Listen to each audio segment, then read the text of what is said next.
Hi everybody, it's Andy here, and as you can see, I've got Rich, Embers, and John. Another conversation with atheists, or atheist conversations, let's say. He's from water. Yeah, John. Yes, you've got an excuse. Yes, you've got an excuse though this time, haven't you, John? Yes, I have. I'm positive for COVID. Positive for COVID. So I'm glad you're at your end. Yes, I'm glad it's not a computer virus. But this is socially distanced. But on a serious note, John, get well soon. Hope that the self-isolation and the precautions that you're taking, and you'll be better and fighting fit soon. So thank you actually for joining us from your sick bench, as it were. Yes. Dragging you on here. So today we're going to be talking about indoctrination, and there's a lot of talk about religious indoctrination and what sort of effects it can have on people. But we're going to talk about something more specific today, which is going to be the indoctrination of children in religion. So who wants to kick this off? I'll start that because I'm a lifelong atheist, but I was christened in a Methodist church. I didn't have any say in it, unfortunately, being a few months old. And then when I was old enough, every Sunday I was sent to Sunday school at the Methodist church. And it had no effect on me whatsoever. Never has. I've never been religious. Doesn't matter what you do to me, I will never, ever become religious. When I was 7 years old, I was expelled from Sunday school. And I'm not good at that. Is quite an achievement. I'm quite proud of it. Oh, go on, we want to hear. No, I'm not going to tell you why. But I was expelled from that and got on with atheism after that. But the point that we've made before on other podcasts is that all children are born without belief, always atheists. Obviously, they don't know they're atheists until they grow up and find what the term actually means. Is something then has to happen, and it's usually indoctrination through their parents if they're growing up in a religious family, or they've been sent to church or a church school and they've been indoctrinated by preachers, teachers, clergy, whatever, pick your denomination. And if that is allowed to continue, it's very likely that many young people will grow up as being indoctrinated in that particular religion if their parents don't intervene, which they should have done in the first place. But if you're also living in a religious family, the odds that you're going to be religious as you grow up before you get into your teens and maybe adulthood and you actually understand what these concepts are, you're very likely to be religious. I know a lot of people come out of that later in life and actually think about it, but the seeds are set, and many people never come out of that at all. So this is a thing that's actually done to children, and that's the big problem I have with it. And in fact, actually, in the UK, we actually have a serious problem, partly due to our lack of separation of church and state, of churches invading their way into our secular schools. I remember the local vicar coming in to take assemblies. I even remember us being carted off, and this was not a church school, but we were sent to the church over the road. We did our school plays there. We did a nativity play, which we also performed there. And every now and then we were taken over there for some sort of service. And like you, Embers, I've never really been religious at all. I've never been a believer. I actually found those things as a child incredibly boring, which didn't help. But that's not really the point of the conversation that we're having today. It's the embedding of this unquestionably, this unquestioning sense of religiousness that's embedded into children at that young age. By their parents, who themselves would almost certainly have been indoctrinated themselves, But it was the old phrase. It's been attributed to a number of people, this phrase, but give me a child until he is 7 and I will give you the man. All right, ignoring the the incredibly sexist nature of that quote, but it is a very, very old one from hundreds of years ago.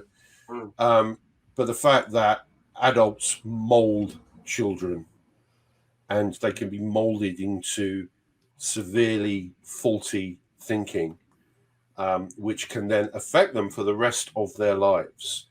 And we see that. And, in a few podcasts later, we're going to be talking about evidence and the nature of evidence.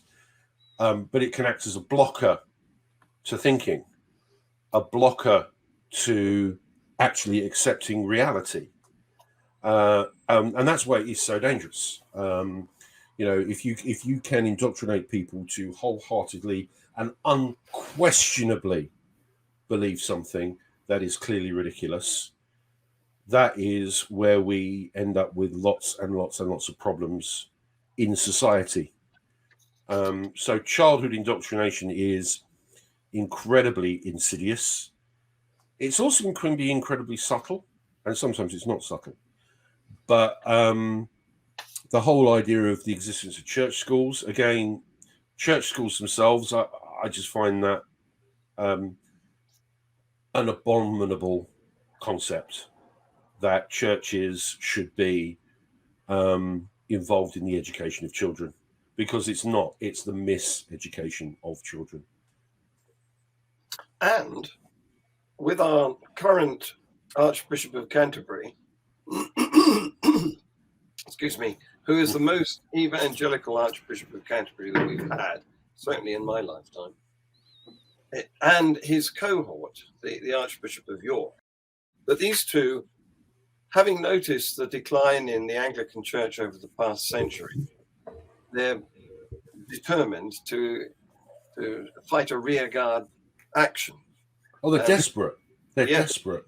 And this is causing them to entrench in their faith schools. And we've had a couple of governments who've actually encouraged the formation of faith schools, paid for by the state, I should say. These are not private faith schools are one thing. You can't stop them. You wouldn't want to. But having state-paid schools being faith assigned, that's an abomination, as you said, Rich. And these two guys are now trying to backpedal by getting into using their faith schools to get at young children more than they have been in the past. Yeah. I have a bit of a mea culpa, actually. It is confession time. Forgive me, my brothers, for I've sinned. During my time as a school teacher, I actually taught in a faith school. I taught in a Catholic primary school. I was only there for a term. I was there temporarily.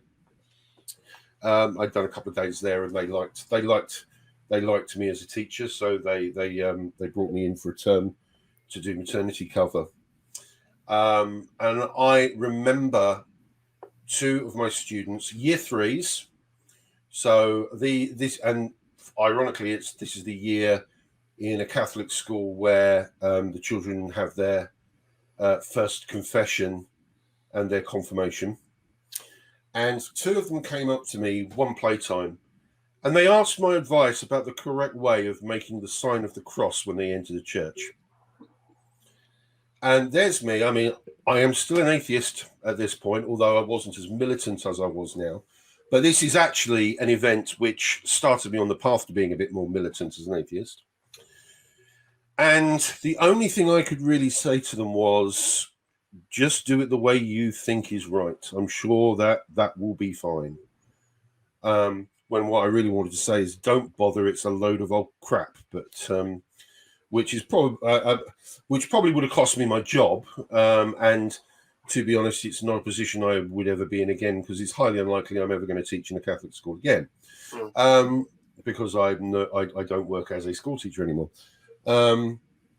But that really it fed into me, the fact that these kids are taught in that school that this is a legitimate activity. This is an activity that actually has an impact on the real world, and it's a meaningless gesture.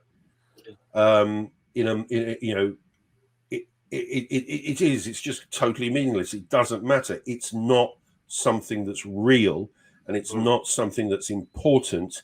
But these kids have been taught that it is, that it's central to their lives. And worse than that, if they can get it wrong, it could condemn them for all eternity. And I mean, it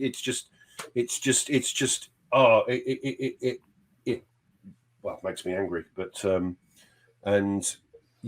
my own complicity in that is not lost on me, because of that time when I was involved in that.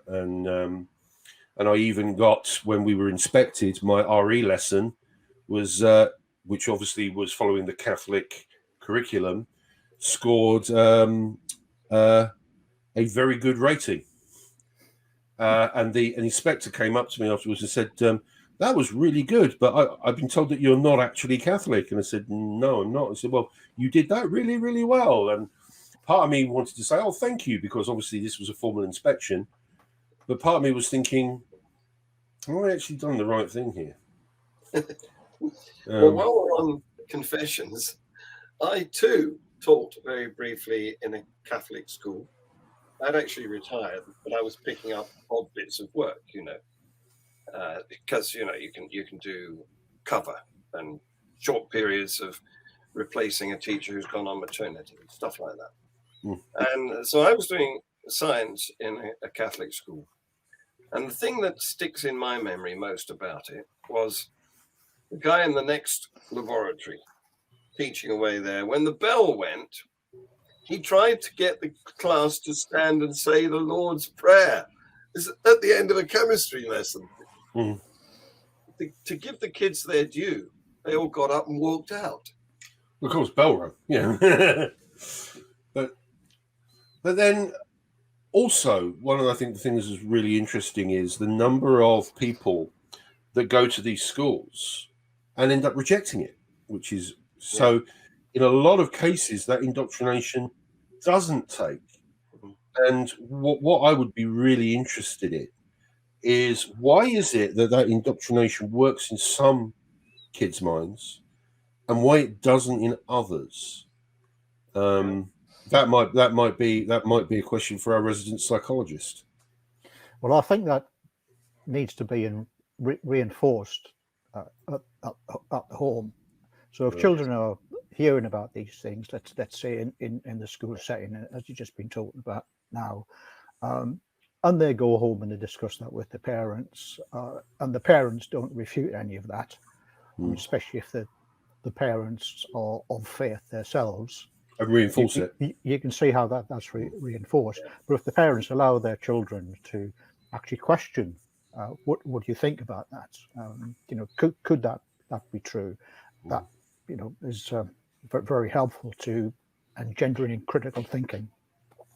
Yeah, there's one thing being taught something at school, but if you go home and your parents don't show any interest in religion, don't go to church on Sunday, then it's not going to happen. You see, you're not going to take it. It'll be something for other people.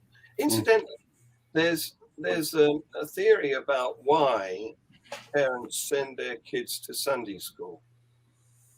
Oh. Well, I can answer that because I start that off, didn't I?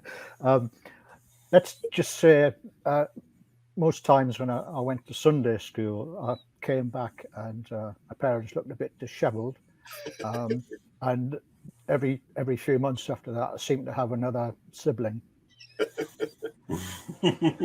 That's my version. See, so I was just going to say the one thing that you can sort of understand the way indoctrination is a sort of necessary part of religion. They've got to get kids young, and they've got to get it implanted very quickly. Because most adults would never believe this nonsense if you told it to them for the first time after they've reached a certain age. They just never believe it. They'd laugh at you. Yeah, Because, I mean, as we've said, I often say things like, if you pulled people or didn't tell people about religion whatsoever, and or didn't tell people about God and all those things until they were sort of, say, 16 or 18 or something like that, they just look at you like you're mental. So they've got to you understand why they've got to get to children early. I mean, most religions start around about the sort of 7-ish. It starts earlier than that, but it's, serious indoctrination really starts around the sort of age of 7. If you look at the different religions, it starts around about sort of that age, and it's we know that's psychologically a very, very good age for children to start comprehending what they're talking about, what they're thinking about, or what's being told to them. So it's not just indoctrination. It's the concept of it is quite insidious, because they know what they're doing. They know exactly what they're trying to achieve. And to get children at that sort of age to try to get them to buy in to this concept of religion, you understand why they do it. But both me and John have spoken to Dr. Darrell Ray in Recovering from Religion, which we spoke about in the last one as well. But when I spoke to him about that, I've got friends of mine who were indoctrinated and have suffered. A good friend of mine was Jehovah's Witness. He got brought up in the Jehovah's Witness side of it, which I think is even worse in some ways. But it has affected him. It's affected the way he views things, and can be quite detrimental sometimes. And I've spoken to quite a few different people from different religions who are now not in religion. And the thing that they talk about quite a lot is that they talk about it as in the words of abuse. It was childhood abuse what they put me through, and because they realised that their parents were lying to them. They realised that all the people around them were misguiding them. But I said to Dr. Darrell Ray, I said, do the parents know what damage they're doing? And the answer was obviously a pretty obvious one, which is no, they don't know what damage they're doing. They don't realise. They wouldn't damage their children on purpose. In fact, they think they're helping. They think they're helping, so they wouldn't damage their children on purpose. So when we talk about this sort of subject, I don't want to be standing here and saying that parents are abusing their child, knowingly abusing their child. I think what happens at the other end of that, what the consequences of it all are, is that they come out a lot more damaged psychologically than they went in. And I think this is one of the things I'd like to get over to religious parents who are thinking about this, pushing their children into their religion, is have you thought about the actual consequences of your actions? Now, if you're in a very, very light religion, like I was when I grew up, I was never abused in that way. My parents basically, you were Church of England, go if you want, don't go if you don't want. It didn't really matter to them. But we know that most religions were a lot stronger. They're a lot more integrated into culture, integrated into their societies, whatever that society is, whether it's a Catholic, Irish Catholic, English Catholic, or British Catholics, or Islam or Judaism. Those sort of things are really, really quite strong, and they're indoctrinated very early. And I don't think the parents understand what the consequences are going to be, but they don't mean to do it. And I think this is the one thing you've got to sort of get over in this, is that we're not just having a go at parents for indoctrinating their children. It's not their fault. They don't know what they're doing, because they were indoctrinated themselves, and as we said before, they think they're doing the right thing. And it's abuse to not do this. I mean, a great example. I remember I was having an argument with a family member. Let's just put it that way. And I was talking about the fact that I didn't believe in God, and I thought it was all nonsense, and You know, I said there was no reason to believe that any of this was true, because when you actually think about it, it doesn't make sense. There's no evidence for it. And they turned around and they accused me of being indoctrinated and accused me of being brainwashed into not believing it. And I said, no, what's happened is I've actually thought about it and asked genuine questions about the things that I was told when I was younger. Some of it never made sense to me in the first place. You know, for example, I remember when I was in school, primary school, we were taught scripture classes. And again, this is not a church school. It was an ordinary state primary school. And once a week, we did scripture lessons. And we were taught, and it was the Noah's Ark story. And I sat there and I thought, this just doesn't make any sense. It doesn't make any sense in any way, shape, or form. The idea of, firstly, murdering the entire planet apart from one family. And how do you repopulate the planet with just one family? You know, it just did not make sense. And it was during those sorts of lessons that I started realizing that some of these things were not true. And there was another lesson that we had, and this was actually history class. And we had a history class, and it was Richard III and the Princes in the Tower. Now, nothing to do particularly with religion, but we were told about the story about Richard III ordering the murder of the princes in the Tower. And then the teacher said, but there is a theory, or there is a hypothesis, historically, that actually Richard III may not have been involved in it at all. There are some historians that don't think he was involved, and that it was done by one of his own minions who never told Richard that he was going to do this or that he had done it, and that Richard III himself had nothing to do with it. But we don't know, and there are different historians that question the standard narrative. And that's when I started to learn about critical thinking. The idea that there might be a standard narrative, but not everyone may agree with it. Different people look at the evidence in different ways, and you can question the narrative that you are being fed. Now, Rich, this is the whole point of, I think, of an atheistic view of the world. You know, we call ourselves atheists, but basically that's just like a tiny little part of us. You know, a lot of the stuff that we talk about when we're offline is not about atheism. It's not about God. No, you know, it's about what do we know that's true, or how do we get to the truth in the best way we possibly can? And all we've decided is that religion and belief in a supernatural being is not the answer. Isn't the path to truth. You know, I want to know what's actually real. I want to know, you know, that to me is more exciting than anything else. Now, if you want to go down, you know, esoteric religious ponderings through philosophy and things like that, and come to some sort of decision that there must be, you know, a sky god that created things and looks after everything and looks after you and me and all that sort of stuff. If that's what you want to do, you can do that.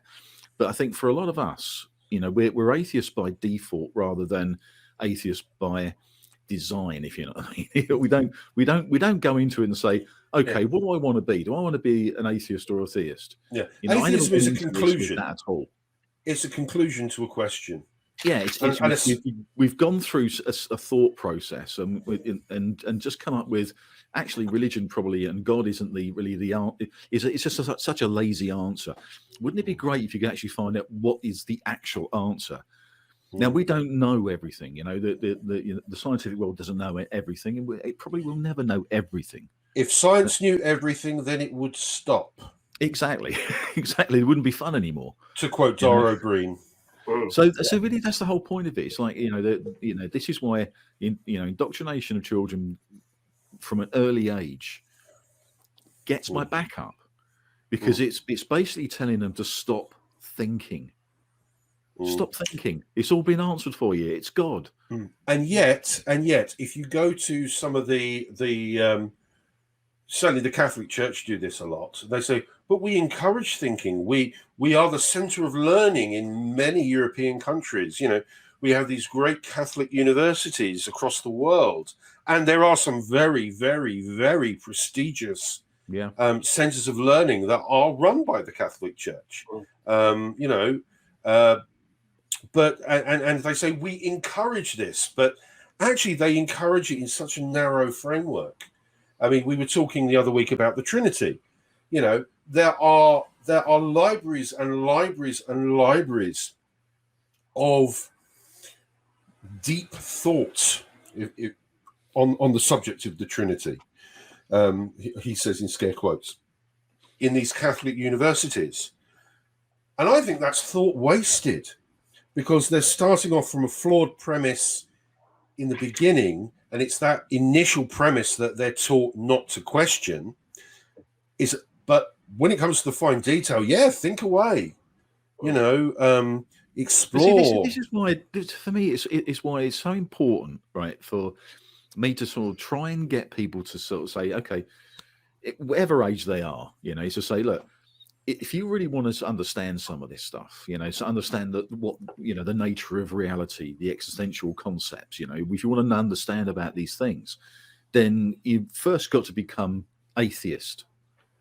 You've got to put aside assumption and presupposition. You have to put aside those things, and then you start thinking for yourself. Now, if through that route, through your life, you come to the conclusion that there is a God, I've got no problem with that, because you've gone and thought about it. You know, as far as I'm concerned, I'd have a great conversation with you. But if that's the route it's taken, and you decide that there's a God, or there's some sort of supernatural being, or this spirituality, or whatever it is, then I've got no real problem with that. My biggest problem has always been indoctrination of children stops them thinking. It stops them thinking critically about what it is, because as soon as they start questioning their own religion, they are told by their parents, their preachers, their imams, or whatever it is, that they're thinking wrong. And to me, that is disgusting. You know, to think is to live, you know. You can see, though, from the point of view of the parent, the temptation here is because as the children grow, they do become more challenging. And parents have to think of ways of controlling them and scaring the hits out of them by telling them that... Scaring the bejesus out of them. That was an anagram, yeah. I got it. It's a good way of doing it, because, you know, if you're going to go to hell, then you better be good. And so I like to think of it as in terms of, rather than indoctrination, which sounds a bit like an indictment, they're inducting their children into the religion because of the, you know, do this and you're good, and do that and you're bad. But it's still a means of control. I don't know whether you've stumbled across Bishop Shelby Spong. Have you? I've heard of him. Very, very, very, very liberal churchman. To be honest with you, I'm not even sure he actually is a believer, even though he is a bishop. Yeah. He's retired now, but he was a bishop in somewhere in Massachusetts, I think. I don't think hell exists. I happen to believe in life after death, but I don't think it's got a thing to do with reward and punishment. Religion is always in the control business.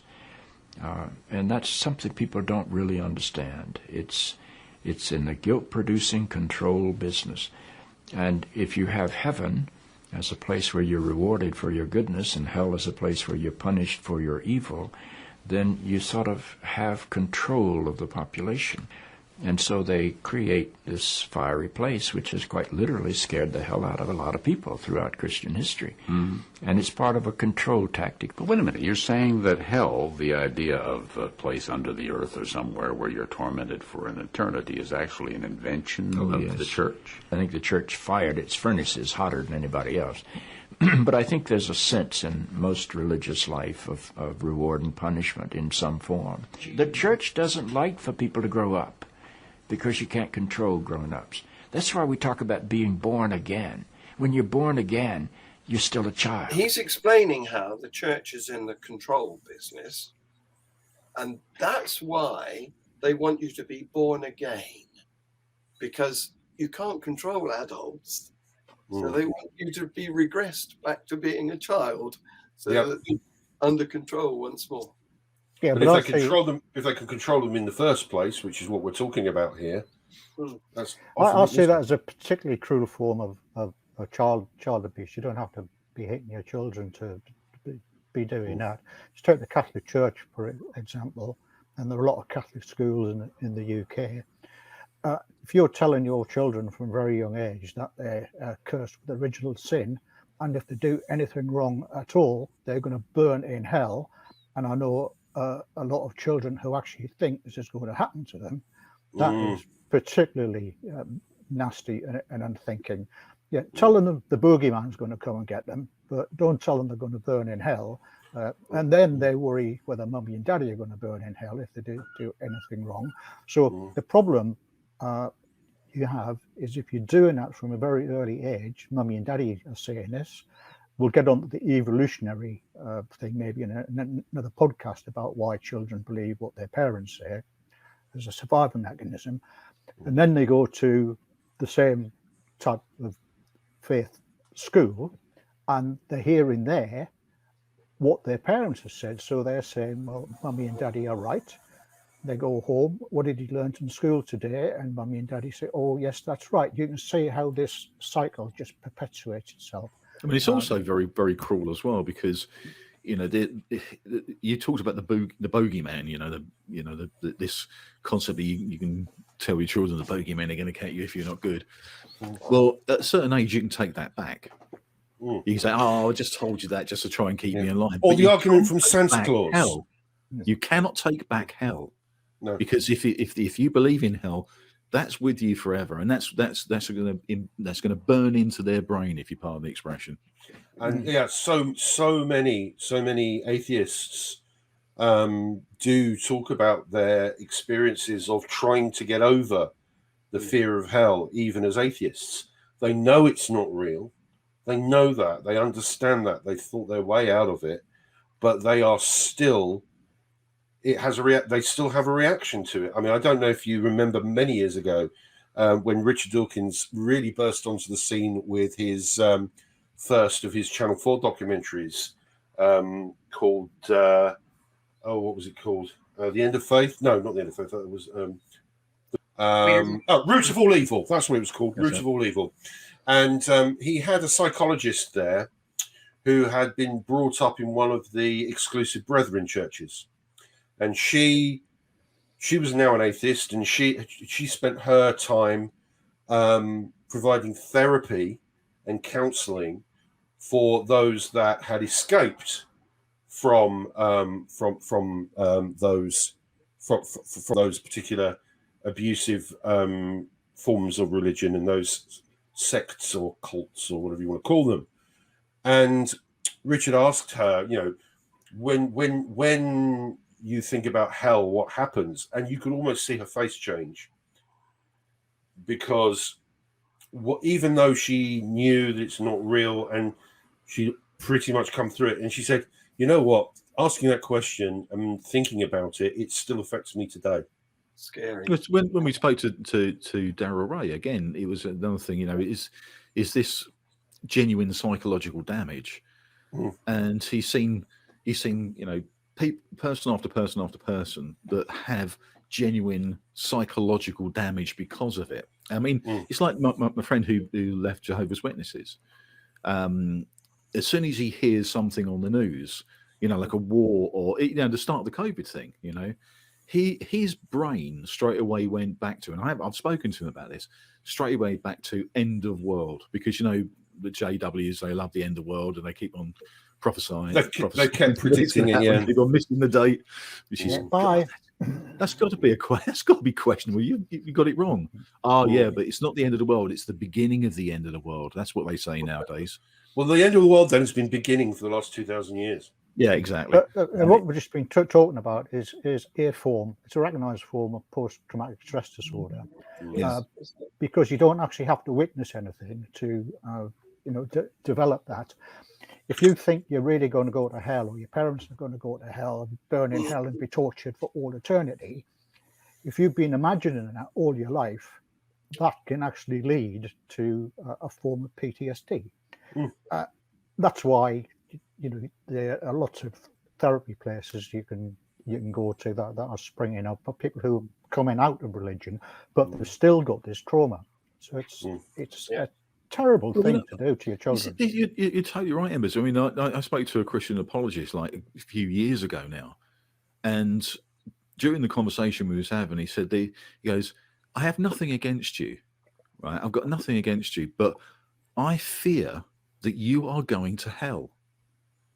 And you will go to hell. If you carry on this way, you will be going to hell. And I don't want you to go to hell. And I'm just thinking, you poor sod. If that's what's in your head, seriously, if that's what's in your head, I don't even want to have a conversation anymore. I don't want to give you more stress. For me, it's just a bit of fun. To argue with a theist is you can point out all the fallacies, and it's very simple just to sort of see that where they're going wrong and see the fallacies, sort of mounting up within a conversation. But to them, they actually think I'm going to hell. Yeah, it's real for them. Really sad. That is really heartbreaking. Yeah, well, I think we should all do a podcast from there, shouldn't we? Yeah. So again, coming back to the original point of childhood indoctrination, again, tangents, to sort of round off this discussion, I'll ask my usual question, what can we do about it? What should we do about it? In terms of as a society, what should we be doing to try and stop this from happening? Because full well that politicians, the vast majority of them, ain't going to try and end faith schools. That they ain't going to be trying to get the Church of England out of our secular schools. The politicians are not going to be doing that. So what can we do? So I don't think we can do anything on society. The only thing we can do is to highlight what the issue is, and hopefully theist parents will start just taking one step back and thinking, am I doing something which is going to harm my child for the whole of their lives? Yeah. I mean, it isn't something which is, like a little psychological slap on the wrist. No. This is a real psychological kicking they're going to give them over many, many, many years. And I think the only thing that we can do is to highlight the issue. I think we can talk about it as much as we possibly can. But my only hope is that a theist parent will just stand back for a second and go, am I actually doing the right thing? Am I pushing them into something which could possibly psychologically damage my child? Because even if I was a practicing Catholic, for instance, I'd have to really, really think twice about putting this concept of things like hell into their head. Because what did it do to me? If I'd look at myself, I'd say, what did that do? What has that actually done for me? What has that psychologically helped me? Because I don't think that if you talk to many people who are sort of quite staunch Catholics, who actually believe in hell, it is a terrifying prospect. It doesn't mean they do any more good than anybody else. But again, if you genuinely believe that hell is real, one of the going back to what we said before, you are going to put yourself through the ringer if you don't tell your kids about it. if you don't indoctrinate your kids to ensure that they believe it as well. Because as you say, they genuinely believe that hell is real. We treat it as, we treat the very concept pretty much as a joke now. But for them, it's really real. And they're actually going to do more psychological damage to themselves if they don't try to indoctrinate their children, because they're going to think their children are going to be going to hell. So in other words, it's a win-win for the church, really. It's a win-win for the church. And if you do tell someone, you're going to psychologically damage someone. If you don't tell someone, you're going to psychologically damage yourself. Well done, church. Well done, church. That's a really moral thing to do. Yeah. Go on, Rich. Yeah. No. Okay, so there's not much we can do about parents. Parents, are fairly free to bring up their children as they see fit within the realms of the law. The things that we have problems with in the UK, all based historically, obviously, but with the ancient and well outdated 1994 Education Act, which still requires schools to conduct an act of collective worship, which is 1964. Christian ethos. So that's one problem. And a lot of schools are still providing religious education or religious instruction. Now, there's a big difference between schools, and some schools do this and some schools don't. Some just give instruction about religious education about the contents of the Bible, the scripture, and others do it and proselytize at the same time. Now, there's a big difference between those two. So if children are learning about scripture or maybe comparative religions, yes. In fact, comparative religions are a great doorway out of religion, because by doing those comparisons, you can see the similarities, the differences, and you can see how ridiculous they all are. Yeah, and to politicians, stop allowing faith schools to be built and funded. Just stop it. It's ridiculous. Hashtag in faith schools. Yeah, and there are other campaigns gone on with this, but they just will not listen. Guys, I think that's a good spot to end it. Thanks, Embers, for that, to sort of encapsulate the concept as well as you did there, because I think it was probably easier than most of us talking about it for the next half hour. So yeah, if you like what we're talking about today and you fancy subscribing to this channel, then help us out by subscribing. We can spread the word a little bit better. If you don't like what we're saying, then let us know. If you like what we're saying, let us know. Whatever your thoughts are, we'd love to know them. And so ask the questions, talk about it, make comments underneath the podcast. We'll answer them as they come up. But until next time, I'd like to say thanks very much for everybody coming on board, and we'll see you next time. See you later. Bye. Bye. Well, thanks for joining us today, and don't forget to click that like button. Also, make a comment, and of course, subscribe to the channel. We'll see you next time.